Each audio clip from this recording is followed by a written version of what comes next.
శ్రీ గురుచరిత్రము 49వ అధ్యాయము. శ్రీ గణేశాయ నమః. శ్రీ సరస్వత్యే నమః. శ్రీపాదవల్లభ శ్రీ నరసింహ సరస్వతి శ్రీ గురు దత్తాత్రేయాయ నమః. శ్రీ గురుభ్యో నమః. శ్రీ మాత్రే నమః. అవధూత పరమహంస పరివ్రాజకాచార్య శ్రీ శ్రీ శ్రీ బోధానందేంద్ర సరస్వతీ యది శ్రీ పాదుకాం స్మరామి. శ్రీ గురుదేవదత్త. శ్రీ గణేశాయ నమః. శిష్య అగ్రగణ్యుడైన నామధారకుడు సిద్ధముని పాదములంటి చేతులు కట్టుకొని వినయము శ్రద్ధ భక్తి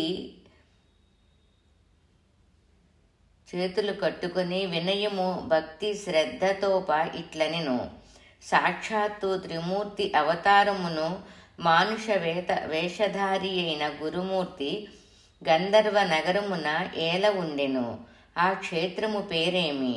భూమియందు అనేక తీర్థములు ప్రఖ్యాతి నొందినవి యుండగా వానినన్నింటినీ కాదని వారక్కడనే ఎందులుకుండెరి. ఆ స్థాన మహత్యమెట్టిది స్వామి వివరించి తెలుపుడు అని నామధారకుడు సిద్ధుని పాదములు పట్టుకొనెను.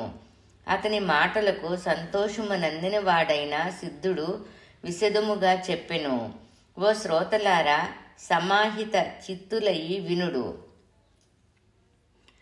గంధర్వమ్మను పేరుగల ఆ క్షేత్రమున ఒక ఆశ్వీజ కృష్ణ చతుర్దశి నాడు దీపోత్సవము దీపావళి వచ్చెను. అప్పుడు శ్రీగురుడు శిష్యులతో మీరు త్రిస్థలి స్నానము కాశీ గయా ప్రయాగ చేయుడని ఆదేశించెను. అట్లైన కుటుంబముతో కాశీ ప్రయాగ యాత్రకయి వారు సంబరములను సమకూర్చుకొందుమనిరి. అది విని శ్రీగురుడు హాస్యము చెయ్యుచు ఇట్లనిరి. మన గ్రామ సమీపముననే కాశీ గయా ప్రయాగాలుండగా వాటికి ప్రయాణ సంబరములెందుకు? నాతో పాటు మీరును రండు అని వారిని వెంటనిడుకొని సంగమమునకు వెళ్ళి అమరజానది యందు శిష్యులతో కలిసి స్నానమాచరించెను. శ్రీగురుడిట్లనెను. ఈ సంగమము యొక్క మహత్యము చాలా కలదు. ఈ సంగమ స్నానము ప్రయాగయందు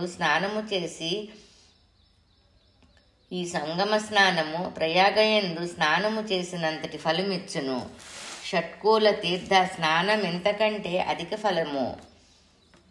భీమా అమరజా నదుల సంగమ స్నానము విశేషముగా గంగా యముల కలయిక వలె, గంగా యమున సంగమము వలె అంతటి తీర్థరాజ్యమయ్యి ఒప్పుచున్నది.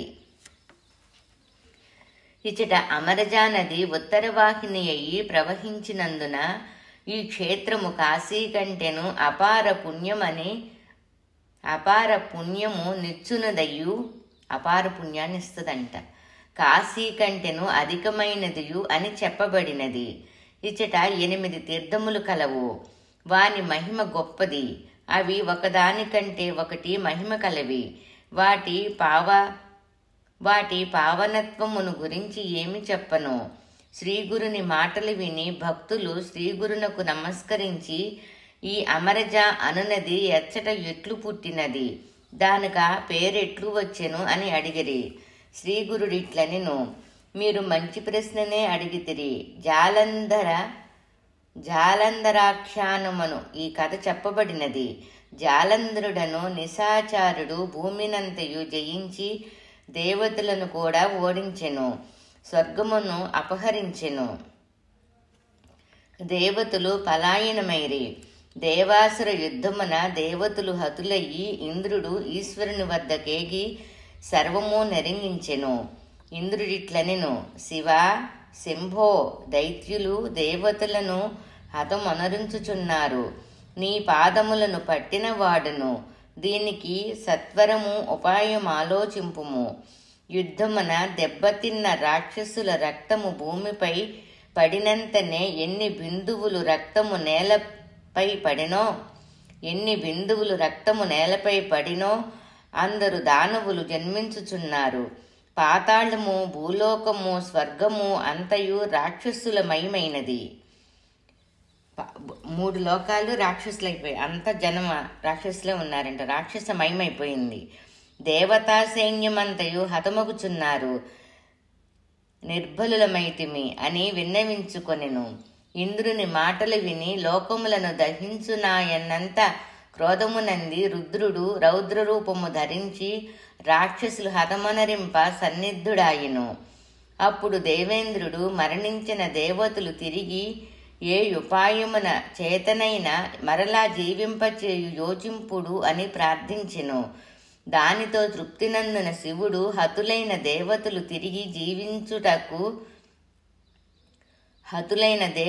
తిరిగి జీవింతులగుటకు అమృత ఘటమును దేవేంద్రుని చేతులు ఎన్నుంచెను.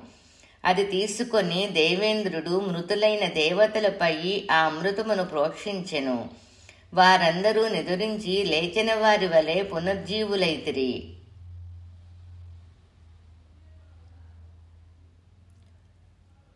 మిగిలిన అమృతము అమరేశ్వరుడు తెచ్చిన కుండము నుండి జారి ఈ కుంభములో ఉన్న అమృతము భూమిపై పడెను. అది భూమిపై మహాప్రవాహమయ్యెను. అది సంజీవిని నదిగా పేరొందెను. భూమిపై అది అమరజ అని ప్రసిద్ధి నందెను.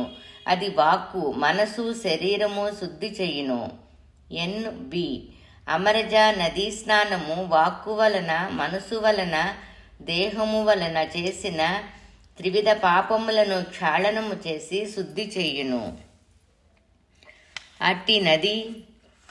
అట్టి నదియందు స్నానము చేయు భక్తునకు కాలకృత్య భయము లేదు. అట్టి నదియందు స్నానము చేయు భక్తునకు అకాల మృత్యు భయము లేదు. అకాల మృత్యు అంటే అనుకోకుండా మృత్యువు సంభవించటం. అలాంటి భయం లేదు ఈ అమరజా నదిలో స్నానం చేస్తే. ఇక అపమృత్యు భయము ఎక్కడిది? అట్టివాడు శతాయుష్మంతుడను, దుఃఖములు రోగములు లేని వాడును అగును. బ్రహ్మ హత్యాది పాపములను సర్వదోషములు నశించును. అమృతమును పేరుగల ఈ నది భీమరథీ నది యందు కలియును. త్రివేణి సంగమమైన ఇది ప్రయాగ వంటి తీర్థము. వైశాఖ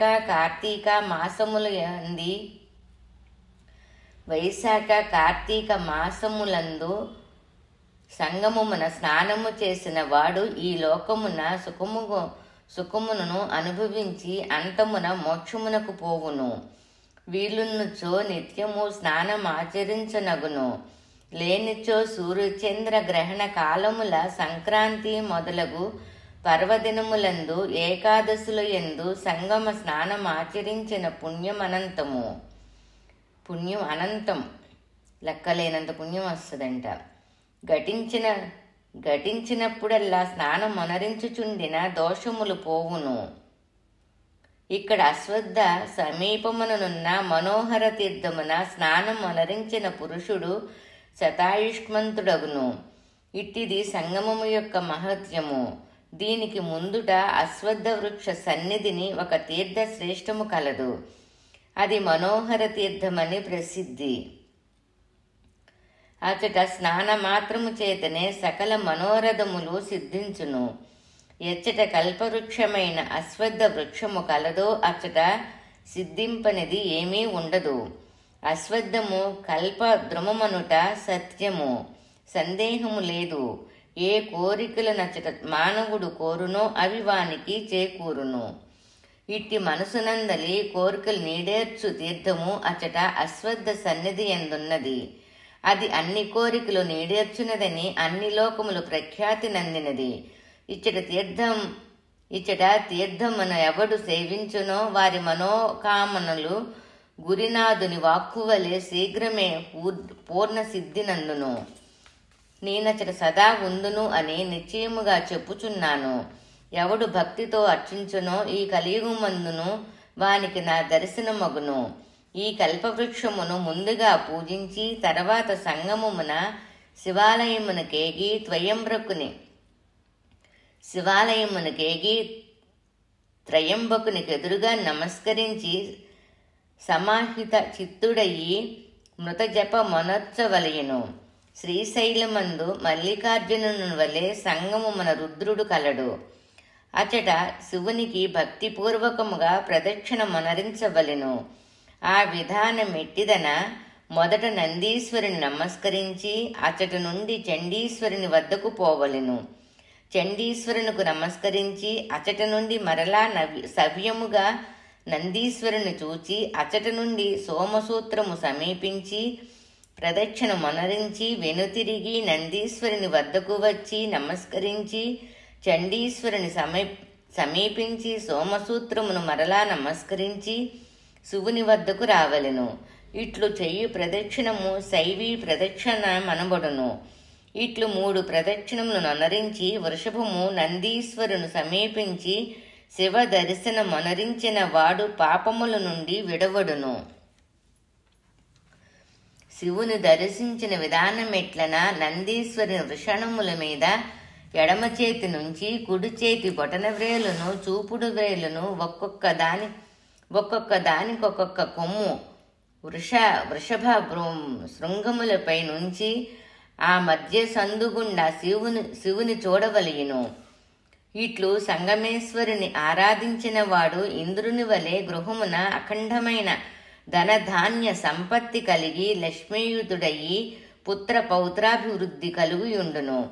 దానికి కొంచెము ముందర సాక్షాత్తు వారణాసి అంతటి మహాతీర్థము కలదు. నాగేశమను గ్రామమున కది అర్ధ క్రోశ దూరమున కలదు. దానిని సమీపించిరి. దీని చరిత్ర వినుడు. ఇది జనులు చెప్పుకొన కథ. పూర్వము భరద్వజ గోత్రము వాడొకడుండెను. వాడు విరక్తుడు, సర్వసంగమమును విడిచినవాడు, నిత్య అనుష్ఠానమనరించుకొనువాడు. ఆ బ్రాహ్మణుడెప్పుడూ శివుని ధ్యానించును. అతనికి చంద్రమౌళి అయిన ఈశ్వరుడు సదా ప్రత్యక్షమగుచుండును. ఆ దర్శన భాగ్యమున ఆ విప్రుడు ఆనంద పారవస్యమున సదా దేవ విస్మృతినందియుండి పర్యటించువాడు.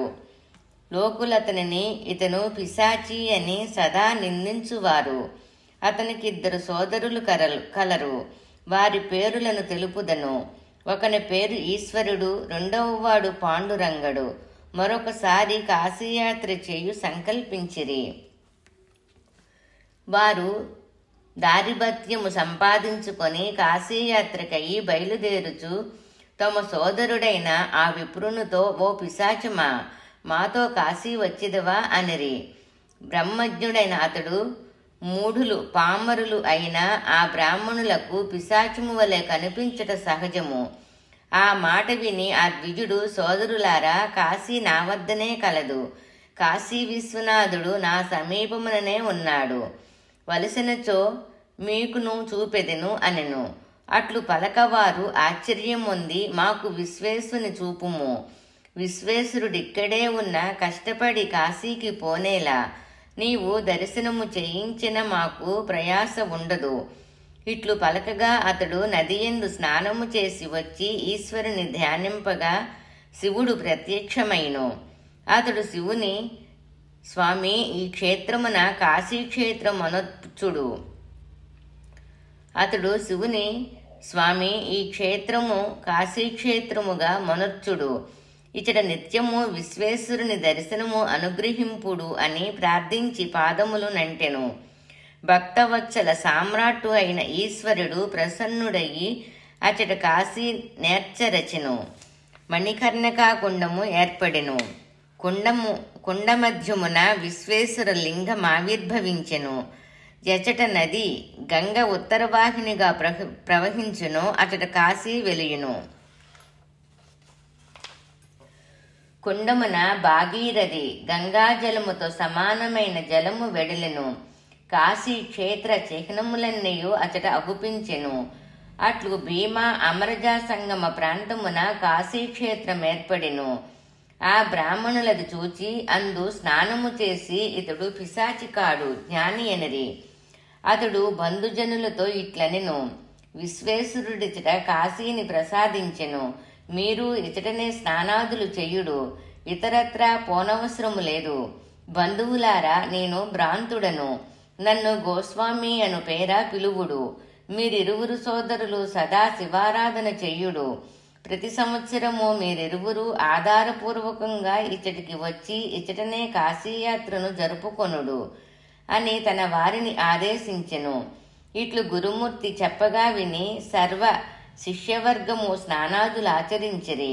నామధారిక వారందరూ భక్తితో శ్రీగురుని ముందుకు వచ్చిరి. శ్రీగురుడు ఇట్లనెను, ఇది కాశీక్షేత్రము, ఇది పుణ్యరాశి, ఇది సాక్షాత్తు వారణాసియే. సంశయమీసు మంతయు కూడా లేదు. సంశయము ఈసుమంత కూడా లేదు, కొంచెం కూడా సంశయం లేదు. అట్లనుచు శ్రీగురుడు వారికి పాప వినాశ తీర్థమును చూపించెను. ఇచ్చట స్నానమాత్రముననే అగ్ని గడ్డిపోచును భస్మము చేయునటుల పాపములను భస్మం మనరించెను. ఇచ్చట స్వామి పూర్వాశ్రమమున సోదరి అయిన రత్నయను నామె రాగా శ్రీగురుడు ఆమెను పిలిపించి ఆమెనిట్లడిగిను, నీ పూర్వాశ్రమమున సోదరువైన నీవు నా పూర్వాశ్రమమున సోదరువైన నీవు నా దర్శనార్థము వచ్చితివి. పూర్వము చెప్పిన పాపములను హృదయమున స్మరించుచుంటివా ఏమి తెలుపుము. ఈ మాట విని ఆమె పాదములపై పడి, స్వామి, నేను స్త్రీని, అజ్ఞానురాలను, మూఢురాలను, పూర్వజన్మను గుర్తెరుగు జ్ఞానము నాకెక్కడిది. నీవు జ్ఞానదీపుకుడవు, విశ్వవ్యాపకుడవు, జగదాత్మవు. నీకు సర్వము తెలియను. ఓ సర్వజ్ఞ, నా పూర్వకృతమును తెలుపుడు. శ్రీగురుడిట్లనెను, రత్న, నీ పాపములను గురించి అడిగితివి. నీవు 5 పిల్లలను చంపియుంటివి. నీకు తెలియదా? ఒక ఆడపిల్ల ఒక కుండయందు 5 పిల్లలను పెట్టినది. నీవు చూడకని ఒక ఆడపిల్లి ఒక కుండయందు 5 పిల్లలను పెట్టినది. నీవు చూడకనే అందులో నీరు నింపి అగ్నిపై నుంచగా ఆ పిల్లలందు మరణించెను. అటుల నీవు 5 పిల్లులను చంపితివి. ఇంకొక పాపము నిదవరులో 13వ అధ్యాయమున చెప్పితిని. ఇట్లు శ్రీగురుడు పలకగా ఆమె శరీరమంతయు కుష్టి వ్యాపించెను. ఆమెను భయం ఆవరించగా శ్రీగురుని పాదములకు నమస్కరించి వినయముతో ఇట్లనెను, దయాబ్ధే గురునాయక, నన్ను దయచూడు. దయానీయురాలనైతిని. పాపములను నొనరించిన జనులు పోగొట్టుకొనుటకయ్యి కాశీకి వెళ్ళుదురు. అటుల నేనును పాపమును పోగొట్టుకొనుటకయ్యి నిన్న ఆశ్రయించితిని. అప్పుడు శ్రీగురుడు ఆమెతో, నీవు సంపాదించుకున్న పాపమును ఈ జన్మమున అనుభవించిదివా లేక వచ్చే జన్మలో అనుభవించిదివా చెప్పుము అని అడగా ఆ రత్నావతి, స్వామి, నేను అనేక జన్మలెత్తితిని. జన్మ చాలా కష్టయుతముగా చూచితిని. నాకిక జన్మ లేకుండా చేసుకొనుటకే నేను మీ సన్నిధికి వచ్చితిని. నాకు జన్మరాహిత్యమును ప్రసాదింపుడు. నీ చరణములు నంటిన దానను ఎంతో పాపము అనుభవించితిని. యతీశ్వర, నన్ను పాపరహితును చెయ్యుడు. ఆమె ఇట్లు పలకగా శ్రీగురుడు, నీవు పాపనాశ తీర్థమున నిత్యము స్నానమనరించుము. నీ కుష్ఠము నష్టమయ్యి నీవు శుభాంగివైదవు. నీవు నిత్యము ఇక్కడ స్నానము చెయ్యుము. నీ పాపము త్వరలో నశించుననుటలో సందేహము వలదు. ఇచ్చట 7 జన్మల యందలి పాపములే నశించునన్న కుష్టు ఏమి లెక్క. సిద్ధుడిట్లనెను, నామధారిక, ఆమె స్నానము చేసినంత మాత్రముననే ఆమె శరీరమున గల కుష్ఠము శాంతించుట నేను చూచితిని. ఇట్లు పాప వినాశమను పేరుగల ఈ తీర్థము పరమపావనమైనది. ఇచ్చట స్నానమాచరించి 7 జన్మల యందునరించిన పాపము క్షయించును. ఆ తీర్థమహత్యమును తెలిసి రత్నావతి అక్కడ ఒక మఠమును నిర్మించుకొని ఆ తీర్థ సన్నిధి ఎందే ఉండి తరించెను. అటుపై శ్రీగురుడు శిష్యులను కోటి తీర్థమునకు కొనిపోయిను. అచట స్నానము చేసిన అశేషమైన దోషరాశులు నశించును. ఈ జంబూద్వీపమున ఉన్న అన్ని తీర్థములను ఈ కోటి తీర్థమున కలవు. దాని మహత్యమును వినుడు. సూర్య చంద్ర గ్రహణ కాలమున పూర్ణిమ అమావాస్యలందును సూర్య సంక్రమణములందును పాడ్యమి నాడును ఇచ్చట స్నానమాచరించుట విధి. అందుచే మానవులు బాగుగా అలంకరించి దూడతో కూడిన 1,000,000 గోవులను దానమొనరించినంతటి పుణ్యము లభించును. అందుచే మానవులకు బాగుగా అలంకరించి దూడతో కూడిన 1,000,000 గోవులను దానమొనరించినంతటి పుణ్యము లభించును, సంశయము లేదు. ఇచట దానఫలమును తెలుపుతూ ఈ తీర్థమహత్యము ఒక్కొక్క దానము 1,000,000 గుణితమగునని తెలుపుచున్నది. దాని యందున్న రుద్రపాదమను తీర్థము ఉత్తమమైనది. ఈ క్షేత్రము గయాక్షేత్రముతో సమానము. దాని మహిమను వినుడు. గయలో ఏమి చెయ్యనగునో అవి అన్నియూ ఇచ్చట చెయ్యనగును. రుద్ర పదార్చనచే 1,000,000 జన్మములు ఎందే ఆచరించిన పాపములు నశించును. దానికి ముందుగలది పుణ్యరాశి అయిన చక్రతీర్థము, పవిత్రమైనది. దాని సమీపముననే కేశవుడు కలడు. ఈ తీర్థమున స్నానమాత్రమున మందమతులైన జ్ఞానవంతులగుదురు. ఇక్కడ అస్థికులు చక్రాంకితమగును. ఇచ్చట ద్వారకయందు వచ్చు పుణ్యము కన్నా 4 పుణ్యము లభించును. ఇట్లు చెప్పిన శ్రీగురుని మాటలు విని వారందరూ అచట స్నానమాచరించి దానాదులొసంగరి. అటుపై మన్మథ తీర్థమును చేరిరి. గ్రామమునకు తూర్పు దిశగా ఈ తీర్థము కలదు. అచట కల్లేశ్వరుడను శివుడు కలడు. అది మహాబలేశ్వర స్థానమైన గోకర్ణముతో సమము. అచట మన్మథ తీర్థమున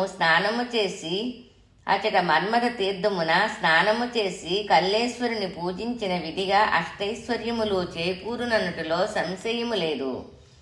భక్తుడు శ్రావణమాసమున కల్లేశ్వరునకు అఖండాభిషేకమొనరించి కార్తీకము దీపోత్సవమొనరించిన అక్షయమైన పుణ్యఫలమును పొంది సర్వసిద్ధిని పొంది అమృతత్వమైన మోక్షమును పొందును. ఇది అష్టతీర్థ మహత్యము. పురుషోత్తముడైన శ్రీగురుడు సంతుష్టుడయి ప్రేమతో భక్తులకు తెలపగా వారు పరమ సంతోషమును పొందిరి. శిష్యులిట్లనిరి, ఈశ్వర, మాకిది తెలియదు. స్వామి, నేడు మీరు తెలిపితిరి. మీ కృపచే మమ్ము పునీతులను చేసితిరి. సమీపముననే ఇన్ని తీర్థములుండా కష్టపడి దూరమేల పోవలేను. ఇది పవిత్రమని వారనే కదా నాదులొసంగిరి. ఇది పవిత్రమనే కదా వారు మనకు చెప్పితిరి. సమీపముననే ఇన్ని తీర్థములుండా కష్టపడి దూరమేల పోవలేను. ఇది పవిత్రమని వారే కదా నాదులొసంగరి అంటే చెప్పిరి. ఇట్లు అష్టతీర్థములను వాని మహత్యమును శిష్యులకు తెలిపి శ్రీగురుడు మఠమును ప్రవేశించెను. మహదానందమును పొందిన వారయి భక్తులు బ్రాహ్మణ భోజన సమారాధన మొసంగిరి. ఇట్లు అష్టతీర్థములను వాని మహత్యమును శిష్యులకు తెలిపి శ్రీగురుడు మఠమును ప్రవేశించెను. మహదానందమును పొందిన వారయి భక్తులు బ్రాహ్మణ భోజన సమారాధన మొనరించిరి అంటే భోంచేశారు. నామధారక, శ్రీగురునిచే ప్రీతితో భక్తజనులకు చెప్పబడిన ఈ తీర్థ మహత్యమును నీకు మరలా వినిపించితిని. అందుచే దోషమును పోగొట్టునట్టి దేవతీర్థములు కలిగిన మనోహరమైన గంధర్వపురమున శ్రీగురుడు నివసించెను. గంగాధర సుతుడు సరస్వతీయను బ్రాహ్మణుడు వచించినది. ఇది శ్రీ సిద్ధనామధారక సంవాద రూపేణ సరస్వత్యాఖ్య గంగాధరాత్మజ విరచిత నరసింహ సరస్వత్యుపాఖ్యాన సంహిత మహారాష్ట్ర భాషాన్విత చరిత్ర సమానార్థయాం శ్రీ వాసుదేవానంద సరస్వతీయతి విరచితాయాం శ్రీ గురు సంహితాయాం భక్తికాండే ఏకోనపచశతమోऽధ్యాయః. శ్రీ గురుదేవ దత్తార్పణమస్తు. శ్రీ గురుభ్యో నమః. శ్రీమాత్రే నమః. అవధూత పరమహంస పరివ్రాజకాచార్య శ్రీ శ్రీ శ్రీ బోధానందేంద్ర సరస్వతీయతి శ్రీపాదుకాం నమామి. దిగంబరా దిగంబరా శ్రీపాదవల్లభ దిగంబరా. ఓం సాయి తస్సత్. 49వ అధ్యాయము పారాయణ ఫలితము. పాప వినాశనము కలుగును, సర్వతీర్థ దర్శన ఫలప్రాప్తి కలుగును. శ్రీ దత్తాత్రేయార్పణమస్తు.